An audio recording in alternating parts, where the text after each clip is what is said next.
The Microsoft Xbox Elite Wireless Controller Series 2, retailing for $179.99.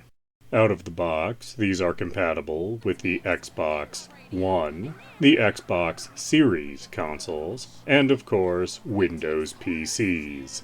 There are, of course, ways to get these to work with other platforms, but we will not get into that here. In the package, you get the controller, obviously, as well as a very nice case for the controller.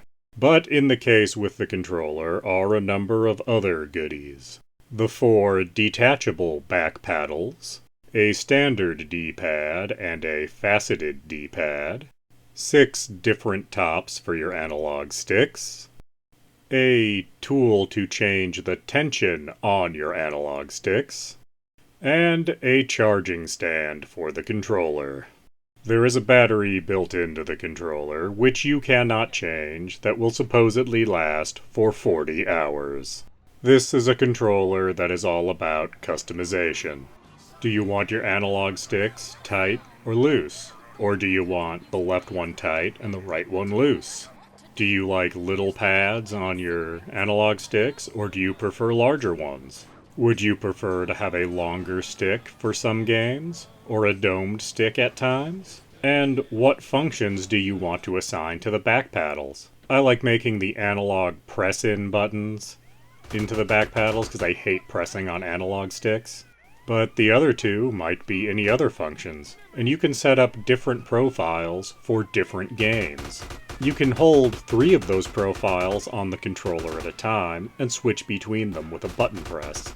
But using the Xbox accessory software, you can have up to 250 different profiles for the controller, which does give you a lot of flexibility.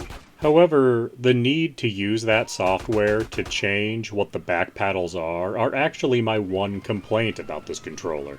If you're in the middle of a game and want to change what the back paddles do on the controller, you have no way of changing what they are. You will need to exit your game, open up the Xbox accessory software, and change it from there, and then restart your game. And I found that to be profoundly annoying.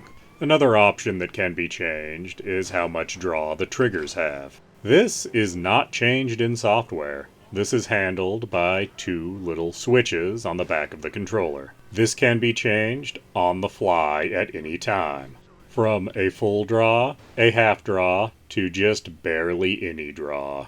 And both triggers can be changed independently. Now, I did test this on a number of different games, and I will say it is a great controller to use. It feels very high quality, and it well should for the $180 it costs.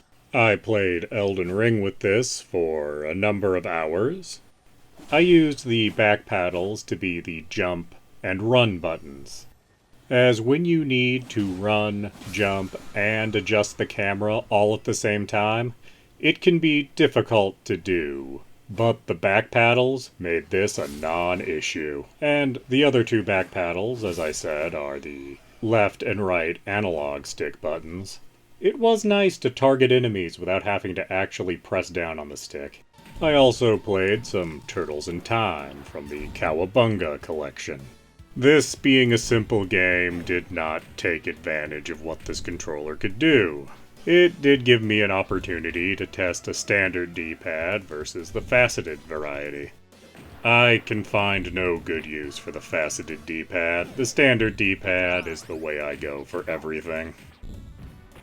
I also played a bit of Borderlands, the pre-sequel. Playing this, I found it useful to make the trigger buttons have the bare minimum draw on them. I also replaced the right analog stick with the tallest option. Having a taller analog stick to aim with does give you a little more precision. It's no replacement for a keyboard and mouse by any means, but it does make using a controller a little more bearable for a first-person shooter. Overall, I would say my experience with this controller was a positive experience. It has more weight to it than a standard controller, and a very nice grip feeling. And depending on the game in question, the extra features can really improve your experience.